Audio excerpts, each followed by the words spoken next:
Good evening students, welcome back to my channel. तो बच्चों, आज हम लघु उत्तरीय प्रश्न करेंगे यहाँ पर, ठीक है। और यहाँ पर हम देखेंगे 5 प्रश्न है लघु उत्तरीय में, और प्रत्येक प्रश्न जो है वो 2 अंक का है। इस तरीके से हम 10 अंकों को कवर करेंगे यहाँ पर, ठीक है। तो सबसे पहला प्रश्न हम देखेंगे यहाँ पर क्या है। सबसे पहला प्रश्न है हमारा, अपघटन को परिभाषित कीजिए, ठीक है। तो अपघटन को परिभाषित करना है हमें। अपघटन क्या होता है कि अपघटन एक ऐसी प्रक्रिया है जिसमें जटिल कार्बनिक पदार्थों को अकार्बनिक पदार्थों में, जैसे कि कार्बन डाइऑक्साइड, जैसे कि जल और खनिज लवणों में तोड़ा जाता है। ये अपघटन की प्रक्रिया कहलाती है, ठीक है। अपघटन की जो प्रक्रिया है वो शुरू होती है वहां पे अपरद से, डेट्राइटस से। डेट्राइटस क्या है वहां पर, उसका अपघटन का रॉ मटेरियल है, यानी कच्चा पदार्थ है। तो डेट्राइटस कौन होते हैं, जैसे कि मृत पादप के, यानी मृत पौधों के जो पत्तियां होती हैं, और मृत जंतुओं के मतलब जो अवशेष होते हैं या उनका मल आदि होता है, ठीक है। तो ये कहलाते हैं हमारे अपरद या डेट्राइटस। ये इसका कच्चा पदार्थ होता है अपघटन का। अपघटन प्रक्रिया में 5 स्टेप्स आते हैं, 5 स्टेप्स होते हैं। सबसे पहला स्टेप होता है विखंडन। विखंडन में क्या होता है कि इसमें जो डेट्राइटस होता है उसको जो है ना छोटे छोटे पार्टिकल्स में, छोटे छोटे टुकड़ों में तोड़ा जाता है। जैसे कि केचुआ काम करता है, उसके समझे, जो केचुआ होता है अर्थवर्म होता है। ऐसे होता है लीचिंग, निक्षालन बोलते हैं हिंदी में इसको। लीचिंग क्या होती है, इसमें जो भी अकार्बनिक पदार्थ होते हैं बेटे, वो सब नीचे छनते चले जाते हैं, नीचे चले जाते हैं, और भूमि स्तर जो होता है, सॉइल और हॉरिजॉन जो होता है, उसके अंदर चले जाते हैं, और वो पौधों को कभी नहीं मिलते, ठीक है। अपचय जो होता है यहाँ पर, इसको बोलते हैं हम कैटाबॉलिज्म। तो अपचय प्रक्रिया में क्या होता है, अपचय में ये होता है कि जो एंजाइम, जो बैक्टीरियल एंजाइम होते हैं, ये जो फंगाई से निकलने वाले एंजाइम होते हैं, वो जटिल कार्बनिक पदार्थों को और अकार्बनिक पदार्थों में तोड़ते हैं। ये कहलाता है अपचय। अब मोस्ट इंपोर्टेंट इसमें स्टेप आता है ह्यूमिफिकेशन। ह्यूमिफिकेशन का मतलब होता है यहाँ पर ह्यूमस का निर्माण। तो यहाँ पर ह्यूमस का निर्माण होता है। ह्यूमस क्या होता है यहाँ पर, एक गाढ़े भूरे रंग का एक पदार्थ होता है जिसमें माइक्रोबियल एक्टिविटी, यानी सूक्ष्म जीवीय जो गतिविधि होती है वो मतलब जो है प्रतिरोधक होती है, वो वहां पे गति नहीं होती, इसलिए अपघटन उसका बड़ा स्लो चलता है। इसके बाद में अगला स्टेप आता है हमारा यहाँ पर खनिज निर्माण, यानी कि मिनरलाइजेशन। इसमें क्या होता है, जो ह्यूमस होता है उसका विखंडन होता है। विखंडन होने के बाद में उससे अकार्बनिक पदार्थ बनते हैं, और अकार्बनिक पदार्थ जो है वो पौधों को अवेलेबल हो जाते हैं। दैट्स ऑल, ठीक है। अब अगला क्या देखते हैं यहाँ पर हम, जो फैक्टर्स हैं, जो कारक हैं, जो कि अपघटन को प्रभावित करते हैं। तो यहाँ पर कुछ कारक मैंने लिख रखे हैं, जैसे कि अगर अपरद में लिग्निन है, काइटिन है, ठीक है, तो यहाँ पर अपघटन की जो प्रोसेस है बहुत स्लो हो जाएगी। लेकिन अगर वहीं पर नाइट्रोजन है और जल में घुलनशील कुछ तत्व हैं, जैसे कि शुगर है, तो वहां पर जो है वो अपघटन की प्रक्रिया तेजी से हो जाएगी, अगर अपरद में ये चीजें हैं तो, ठीक है। इसी तरीके से जलवायु की बात कर लेते हैं यहाँ पर, ये भी एक फैक्टर है।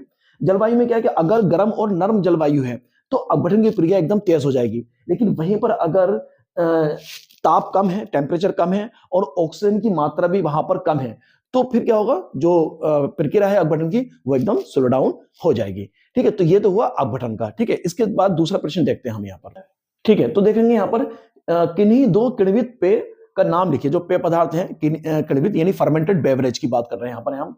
तो फर्मेंटेड बेवरेज जो है यहाँ पर ये जो एक कहें कि ईस्ट जो होता है, खमीर जिसको बोलते हैं हम यहाँ पर, उसका साइंटिफिक नेम होता है सैक्रोमाइसिस सेरेविजी, उससे बनाए जाते हैं, ठीक है। तो हम यहाँ पर देखते हैं फर्मेंटेड, यानी कि जो सड़न से बनते हैं, जैसे कि जितने भी वाइन्स होती हैं, शराबें होती हैं, तो शराब जो होती है वो इसी से बनती है। तो यहाँ पर हम देख सकते हैं, जैसे एक टोडी शराब आती है, ठीक है, टोडी।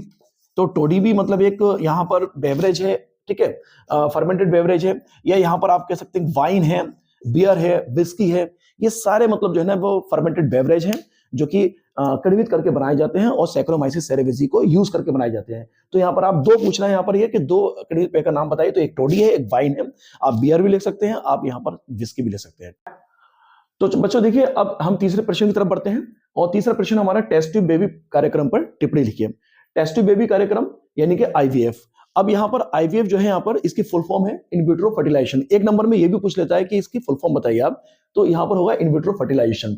तो यहाँ पर एक्चुअल में कहने का मतलब ये है कि कुछ दंपत्ति होती हैं, कपल्स होते हैं जिनमें संतान उत्पन्न नहीं होती है, वो अक्षम होते हैं संतान उत्पन्न में। कोई दोष हो सकते हैं, कोई कारण हो सकते हैं जिसकी वजह से नहीं होती है संतान। तो कुछ यहाँ पर टेक्निक्स यूज की जाती हैं उनमें संतान उत्पन्न करने के लिए, और उसी को हम बोलते हैं यहाँ पर एआरटी। एआरटी मतलब असिस्टेड रिप्रोडक्टिव टेक्निक्स, यानी कि सहायक जनन प्रौद्योगिकी। तो यहाँ पर कुछ टेक्निक्स हैं, जैसे कि आईवीएफ, जैसे कि गिफ्ट, जैसे कि एआई। तो अब यहाँ पे हम आईवीएफ की बात करेंगे, इन विट्रो फर्टिलाइजेशन की बात करेंगे। कभी कभी आईवीएफ का फुल फॉर्म भी पूछ लेता है एक नंबर में, तो इन विट्रो फर्टिलाइजेशन इसकी फुल फॉर्म है, ठीक है। तो यहाँ पर क्या होता है कि इसमें जैसे हम देखेंगे कि टेस्ट ट्यूब में हम फर्टिलाइजेशन कराते हैं, तो टेस्ट ट्यूब में क्या करते हैं हम यहाँ पर कि जो ओवम है, ये क्यों आईवीएफ की फुल फॉर्म है यहाँ पर इन विट्रो फर्टिलाइजेशन। एक नंबर में क्वेश्चन पूछ भी लेता है बेटा ये कि आईवीएफ की फुल फॉर्म क्या है, तो इन विट्रो फर्टिलाइजेशन मतलब क्या है कि फर्टिलाइजेशन हमें कराना है इन विट्रो। इन विट्रो मतलब लैब में, ठीक है, बॉडी के बाहर कराते हैं फीमेल की। तो यहाँ पर क्या है कि दो कंडीशन होती है, जैसे फीमेल का ये आप देखा है कि मादा जनन तंत्र है, ये फीमेल रिप्रोडक्टिव सिस्टम है, यहाँ पर ये यूटेरस है, ये आपको दिखाई दे रहा है, ये यूटेरस है और ये फैलोपियन ट्यूब है, ठीक है, ये यूटेरस है फैलोपियन ट्यूब।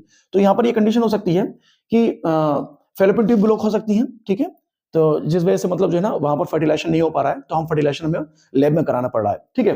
तो हम क्या करते हैं, एक टेस्ट ट्यूब लेते हैं, टेस्ट ट्यूब में क्या करते हैं फीमेल पार्टनर से ओवम लेते हैं यानी कि अंडा, और मेल पार्टनर से जो है वो स्पर्म लेते हैं, ठीक है, यानी कि शुक्राणु, और दोनों की मीटिंग कराते हैं इस परखनली में यानी कि टेस्ट ट्यूब में, ठीक है, और बनता है हमारा जाइगोट यानी कि युग्मनज।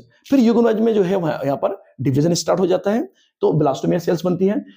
अगर दो कंडीशन में हम यहाँ पर करते हैं, अगर देखिए फैलोपियन ट्यूब ब्लॉक है यहाँ पर, ठीक है, तो यहाँ पर क्या करते हैं हम, ये जो अगर फैलोपियन ट्यूब सही है, एक बात ये मान लीजिए, पहले कंडीशन निकाल लीजिए, अगर फैलोपियन ट्यूब बिल्कुल सही है, कोई ब्लॉकेज नहीं है, तो 8 ब्लास्टोमियर स्टेज पर हम जाइगोट को ट्रांसफर करा देंगे फैलोपियन ट्यूब में, ठीक है। तो इस कंडीशन को बोलते हैं यहाँ पर जिफ्ट। जिफ्ट का मतलब हो गया जाइगोट इंट्रा फैलोपियन ट्रांसफर। लेकिन अगर फैलोपियन ट्यूब ब्लॉकेज है, फैलोपियन ट्यूब ब्लॉक है, तब यहां पर हम इसको जाइगोट को 32 स्टेज पर यानी कि 32 ब्लास्टोमेर स्टेज पर हम सीधे यूट्रस में ट्रांसफर कर देंगे, यहाँ पर यूट्रस में। तो जब यूट्रस में ट्रांसफर कराएंगे तब इसको बोलेंगे हम यहाँ पर आईयूटी। आईयूटी की फुल फॉर्म होती है इंट्रा यूटेराइन ट्रांसफर, ठीक है।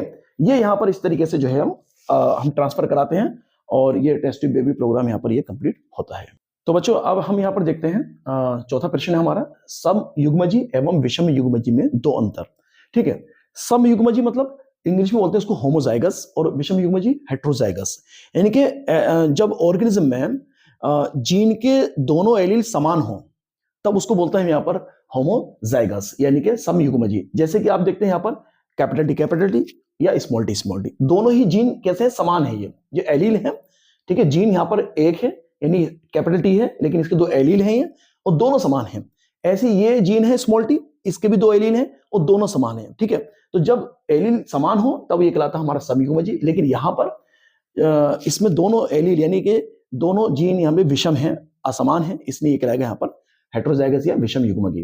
तो पहला अंतर तो ये हुआ इसमें। दूसरा अंतर क्या है कि जनन के समय एक ही प्रकार के युग्मक बनते हैं। तो यहाँ पर जैसे हमारा पेरेंट है ये, ठीक है, कोई भी पेरेंट है, और इसका जो जीनोटाइप है वो है कैपिटल टी, ठीक है, ये जीनोटाइप है इसका, और ये पेरेंट है। जब ये जनन होगा, ठीक है, तब यहाँ पर दो प्रकार के युग्मक बनेंगे। युग्मक मतलब कि गैमीट, जैसे कि दो प्रकार के बने, तो कैपिटल टी गैमीट और ये भी कैपिटल टी, तो दोनों गैमीट कैसे हैं, समान है बिल्कुल एकदम, ठीक है।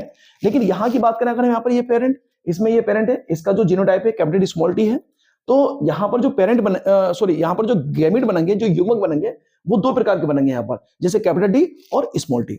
तो इस तरीके से यहाँ पर दो अंतर हम यहाँ पर लिख सकते हैं ये, ठीक है। चलिए बच्चों फिर देखते हैं, अब लास्ट वाला क्वेश्चन है हमारा पांचवा, राइबोसोम के दो कार्य लिखिए। तो यहाँ पर हमें राइबोसोम के दो कार्य देखने होते हैं।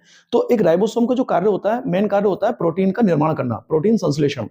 तो प्रोटीन संश्लेषण, प्रोटीन सिंथेसिस में यहाँ पर आप देखेंगे एक ट्रांसक्रिप्शन प्रोसेस होती है, स्टेप होता है, और एक ट्रांसलेशन होता है। तो ट्रांसलेशन में यहाँ पर राइबोसोम की भूमिका में नजर आती है, ठीक है। तो हम देखते हैं यहाँ पर ट्रांसलेशन में राइबोसोम की क्या भूमिका होती है। अब ऐसे ट्रांसलेशन क्या होता है, ट्रांसलेशन जो है यहाँ पर आप देखेंगे जब आरएनए से प्रोटीन बनता है तो वो प्रोसेस कहलाती है हमारी ट्रांसलेशन। अब देखेंगे यहाँ पर, देखिए होता क्या है ट्रांसलेशन में, और प्रोटीन कैसे बनती है। अच्छा, प्रोटीन क्या है, यहाँ पर प्रोटीन जो है वो एक कहें कि अमीनो एसिड्स का पॉलीमर है, यानी बहुलक है। बहुत सारे अमीनो एसिड जब आपस में पेप्टाइड बॉन्ड के जरिए जुड़ते हैं तो एक लंबी चेन बनाते हैं, जिसको हम कहते हैं पॉलीपेप्टाइड चेन, और वही चेन जो है कहलाती है हमारी प्रोटीन, ठीक है। तो यहाँ पर देखिए मैं बताता हूं कि कैसे मतलब प्रोटीन का निर्माण होता है। यहाँ पर एक एमआरएनए है, और एमआरएनए पर क्या होता है, यहाँ पर कोडोन होते हैं। कोडोन क्या है, 3 नाइट्रोजनस बेस का एक मतलब जो है ना एक ट्रिपलेट होता है, जिसको हम कोडोन बोलते हैं। तो जैसे ये एक कोडोन, यहाँ पर 3 नाइट्रोजनस बेसेस है, तो एक कोडोन हो गया ये। ऐसी 3 नाइट्रोजनस बेसेस ये हैं, तो ये भी एक कोडोन हो गया, और 3 ऐसे कोडोन बनते चले जाएंगे 3-3 नाइट्रोजनस बेसेस के। तो ये सपोज करो कि ये पहला कोडोन है, ये दूसरा कोडोन है, ये तीसरा कोडोन है, और ईच कोडोन यानी कि प्रत्येक कोडोन एक अमीनो एसिड को कोड करता है, ठीक है, जैसे सपोज करो कि ये वाला कोडोन है, ये इस अमीनो एसिड को कोड कर रहा है, ये वाला कोडोन है, ये एक इस अमीनो एसिड को कोड कर रहा है, ये वाला कोडोन है, ये इस एक अमीनो एसिड को कोड कर रहा है, और ये जितने भी अमीनो एसिड बने हैं ये आपस में एक बॉन्ड के जरिए जुड़ते हैं और वो बॉन्ड होता है पेप्टाइड बॉन्ड। ठीक है, तो यहां पर हमने कुछ डायग्राम बनाया है यहाँ पर ये राइबोसोम का, इसमें हम यहाँ पर इसको देखेंगे कैसे होता है प्रोटीन का निर्माण। अब ये राइबोसोम कौन सा है, 70S टाइप का राइबोसोम है, 70S, और इसकी दो सब यूनिट है, एक 50S की और एक 30S की। ये बड़ी यूनिट है इसकी 50S की, और 30S की जो है वो छोटी यूनिट है। तो सबसे पहले क्या होता है, जो आरएनए है, सॉरी जो mRNA है, मैसेंजर आरएनए है, जिसका जो डायरेक्शन होगा वो होगा 5 प्राइम टू 3 प्राइम डायरेक्शन। तो ये जो mRNA होता है, ये सबसे पहले क्या होता है, जो स्मॉलर यूनिट होती है, छोटी यूनिट होती है, उसमें आकर ये जाकर एक खांच होती है, उसमें फंस जाता है आकर। ठीक है, और यहां पर सबसे पहला कोडोन जो होता है इसमें, इस mRNA पर, ये कोडोन होता है हमारा AUG, सबसे पहला कोडोन AUG। और ये कोडोन क्या करता है, AUG जो कोडोन है बेटा, ये एक अमीनो एसिड को कोड करता है, और उस अमीनो एसिड को हम बोलते हैं methionine, that is Met, methionine. तो सबसे पहला जो अमीनो एसिड होता है, जो चेन में, किसी भी प्रोटीन चेन में सबसे पहला जो अमीनो एसिड होता है वो होता है मिथ्योनाइन, क्योंकि सबसे पहला कोडोन जो होता है हमारा AUG होता है। क्यों होता है, क्योंकि यही ट्रांसलेशन प्रोसेस को स्टार्ट करता है, इसलिए हम इसको AUG को स्टार्ट कोडोन भी बोल देते हैं। ठीक है, क्योंकि ये क्या करता है, जो ट्रांसलेशन है उसको स्टार्ट कर रहा है ये। ठीक है, तो यहां पर आप देखेंगे जो इसकी बड़ी वाली यूनिट है, इसमें दो साइट होती हैं, दो खांच होती हैं, इसको बोलते हैं हम यहाँ पर P साइट और इसको बोलते हैं S साइट। ठीक है, ऐसे यहाँ पर हमारा ये tRNA होता है, ट्रांसफर आरएनए, जो कि अमीनो एसिड को लेकर आता है इस साइट पर। ठीक है, तो यहां पर आप देखेंगे ये tRNA है, इसको बोलते हैं अमीनो एसाइल tRNA, क्योंकि यहां पर एक अमीनो एसिड से ये चार्ज है। ठीक है, यहां पर ये इसका एंटीकोडोन होता है, यानी कि क्या है, ये एंटीकोडोन tRNA पर, जो mRNA पर जो कोडोन होता है उसको कोड करता है। तो जब ये इसको कोड करेगा तब यहां पर ये अमीनो एसिड लेकर आएगा। तो सबसे पहला जो tRNA होता है, tRNA 1, ये क्या करता है, मिथ्योनाइन अमीनो एसिड को लेकर आता है, और कहां पर सबसे पहले आता है, ए साइट पर। ए साइट पर इस तरीके से ये यहां पर आ जाता है, कौन, ये tRNA, और tRNA यहां पर आने के बाद में ये अमीनो एसिड को साथ में लाता है, और अमीनो एसिड को यहां पर लाके फिर ये इधर ट्रांसफर होता है P साइट में, और यहां पर ये मिथ्योनाइन अमीनो एसिड लगा रहता है, और फिर दूसरा tRNA आता है, दूसरा tRNA आके फिर ए साइट पर आएगा, और यहां से जो पहला tRNA था वो यहां से रिप्लेस हो जाएगा, और ये दूसरा tRNA आ जाएगा, और यहां पर ये अमीनो एसिड को छोड़ जाएगा। ऐसे ही तीसरा अमीनो एसिड आएगा, चौथा अमीनो एसिड आएगा, वो अमीनो एसिड आकर ये धीरे धीरे करके यहां पर जुड़ते रहेंगे एक पेप्टाइड बॉन्ड के जरिए, और एक लंबी चेन बनाएंगे जिसको हम बोलेंगे पॉलीपेप्टाइड चेन, और इस तरीके से यहां पर प्रोटीन का निर्माण हो जाएगा। इसी तरीके से जब प्रोटीन का निर्माण हो जाता है तब यहां पर लास्ट में एक कोडोन और होता है, यानी 3 कोडोन होते हैं लास्ट में, जिनको हम बोलते हैं यहाँ पर स्टॉप कोडोन। स्टॉप कोडोन वो होते हैं जो कि ट्रांसलेशन प्रोसेस को स्टॉप करते हैं, रोकते हैं। यानी कहने का मतलब ये है कि जब पूरी प्रोटीन बन गई तो फिर उस प्रोटीन को मतलब जो है ना, वहां पर उस प्रोसेस को रुकना है, तो यहाँ पर नहीं, स्टॉप कोडोन होते हैं। और जो स्टॉप कोडोन होते हैं 3 होते हैं, ये होते हैं UAG, UAA, UGA।